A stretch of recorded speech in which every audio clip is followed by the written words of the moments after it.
Hey, this is Dave Matthews with Lunenburg360. We are at the luxurious construction trailer of Joslin Lesser Associates, who are our owner's project manager, managing our project. And this is Rob Alger from Joslin Lesser. And how you doing? Good. Good to see you. Good to see you too. If you could, just kind of give folks an idea of what your role is and how things are going here, please.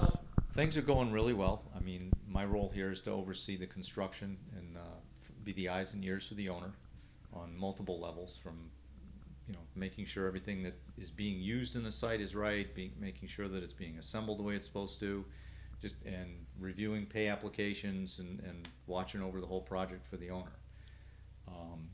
Things going great. Right now we're in the process. There are some aerial photos that are posted, I believe, on Facebook.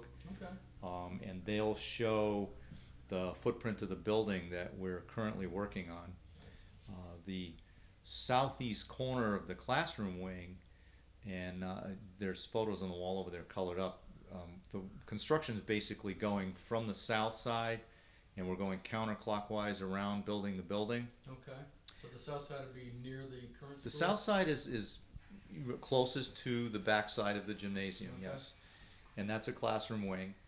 And then in the middle, in the back towards the football field, the AstroTurf football field, there is the auditorium area and the gymnasium. Okay. And then up on the north side of the gymnasium area, a little bit more to the west is the cafeteria. And then the last area that we're going to be building out of is another classroom wing. So what you're going to see is, if you're standing on the west side of the building facing east towards the athletic field there, you're going to see a recessed main entry and a couple of loops, and one's drop off for parents and one's for bus. But I think the building's going to look really nice when it's done. Yeah, I agree. The renderings, which folks can see again at the website and at the Facebook page that the school building committee has put together, has a good amount of detail and a good amount of information, and it's going to be a beautiful facility when we're done, for sure. Now, when do we actually start seeing cement in the ground and steel coming up and all that good stuff that people look forward to? Right now, we're doing a lot of the underground stuff that you're not going to see in the end, like stormwater piping and structures, and they've worked on most of that just south of the building footprint. They're now working on the sanitary on the north side in the parking lot up by Oak Ave, and they're going to work down along the north access road and get all that in. We've also got some gas line people here today. We're trying to figure out what's going on with the gas lines that are in the ground here, because what's on the drawings doesn't, on the existing, isn't what's actually out there. So we're trying to work through that as well. But right now we're in the phase where we're going through the shop drawing and submittal process, getting all the reinforcement in the concrete footings and walls approved. And so basically the guys that are going to be erecting this whole thing have got a set of drawings to work from that's exactly what's wanted. We go through as well as locating anchor bolts for steel erection. So that whole process is underway right now. Towards the end of this month, you're going to start seeing men in here starting the footings and the foundations in what we call Area A, or this southwest classroom wing in the building footprint. So it's coming quick. It has to. We got to put concrete in the ground before it gets too cold. So. There we go. Okay. And now, as you mentioned, Oak Ave is becoming a primary entrance eventually for the school. It's currently a pretty significant construction entrance. And I know you're interacting with the abutters, and there's been a few meetings. Is everything going well with that? Is everyone being heard and given an opportunity to be heard? Yeah, I've given them all my phone number and my email address, and we've had a couple instances where they've had complaints about dust that were justified. Sure. And PAL immediately reacted. In fact, Friday they brought in took the water truck and a street sweeper out there. Oh. And we monitor it daily and watch it, and if it looks like it's starting to get a problem again, they dress it up. And they do hit it every day at the end of the day. So they're doing the best they can to try to mitigate the issues. It's going to be a challenge. It's a pretty wide open expanse of open dirt. It's really hard to control that. So everything they're doing, I'm sure, helps. So Yeah, and you know, there's some activities in the construction process that you just can't avoid. The vibratory compaction of the soil is something we have to do. Um, for a couple reasons. Obviously, you don't want anything to settle where it's not supposed to.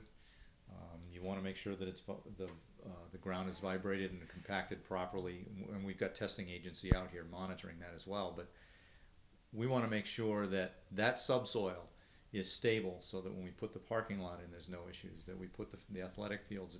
It's very specific. Sure. Everything is set with lasers and graded to lasers, so it's very exact anymore. It's not like it used to be. And now you mentioned the parking. The parking's going to be. I've seen drawings of it, renderings of where it's going to be. But could you kind of give an overview as well? 'Cause parking is a big hot button issue in our town because we never seem to have enough of it for the big events. So for whatever reason, that grabs people's attention. So do you have an idea of the locations and the counts, et cetera? Yeah, actually, it's funny because the landscape architect was telling the abutters this in pretty detail at the meeting last week. There's roughly 300 spaces on the actual school site when we're done. Okay. The new scenario has parent drop-off would actually come off of Mass Ave, and it would come up in queue in the first loop. And there's actually access through the site from Mass Ave all the way to Oak Ave on the west side. There's a second loop up by the main entrance that's primarily only for buses. I mean, it would be used for the public when we're not in pickup and drop-off time, but this side is primarily for the day-to-day activities. Okay. Oak Ave will be the inlet for deliveries for the kitchen. Okay. Any large vehicles, if a tractor trailer comes in, the way it's designed, they'll come in off Oak Ave, but they'll end up exiting through an access road around the east side of the building and out in through the student parking lot. That's just by the nature of the space and the property lines. The truck can't turn left going back out again to Oak Ave. Right. But that access road is going to be controlled by facilities.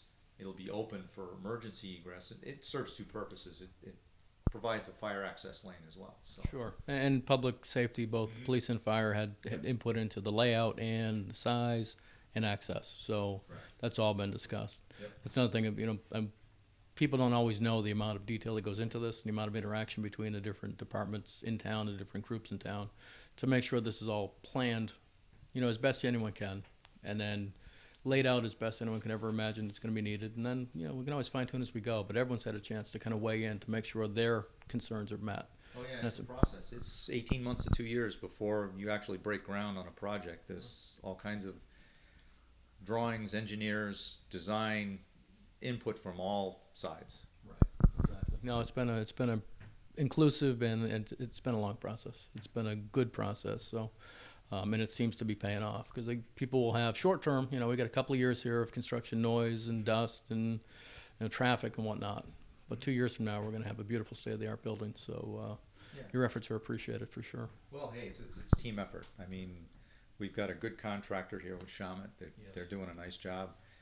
Powell is on site. That's a win-win for the town. They're doing an awesome job for the project. Right. And again, just to highlight this, Powell's local, and we're glad to have them.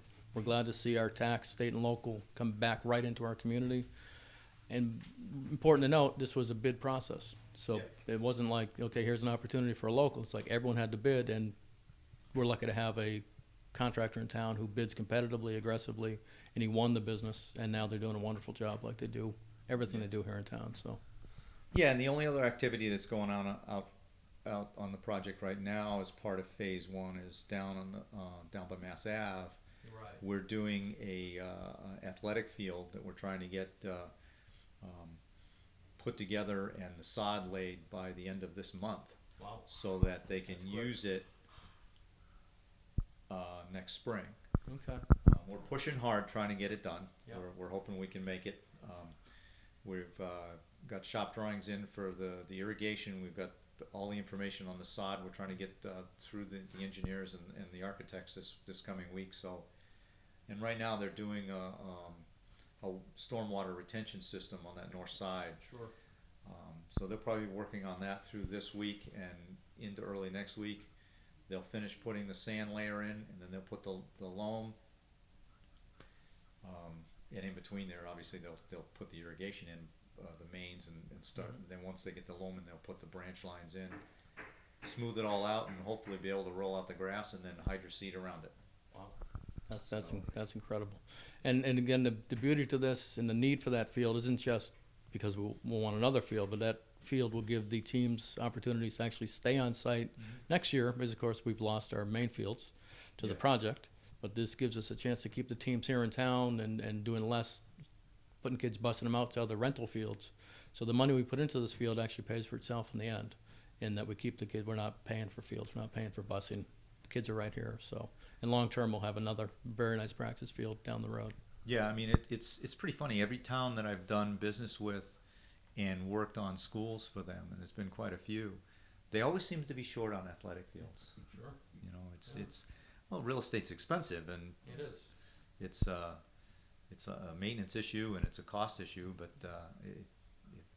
it's a good thing for the kids. It is. It's vital. They gotta burn off that energy. Yeah. Just trying to think, what else? Anything else? Not really. I mean, I'd be more than welcome to talk to you guys later on in the Okay. project and maybe even walk you through if Sure. That'd be great if we could. if the building Definitely. gets further along and we get something that you can really take a look at. In the meantime, if you guys want any photos, that most everything's being posted on the town's website. Okay. But I take a lot more photos than what gets there. And, Yeah. I photograph everything out here. So if you have any questions about anything, Awesome. Good deal. okay. Thanks again for the time. Hey, Appreciate it. no problem. I'm sure we'll talk more. All right. Thanks. Thanks. Yep. Thank you.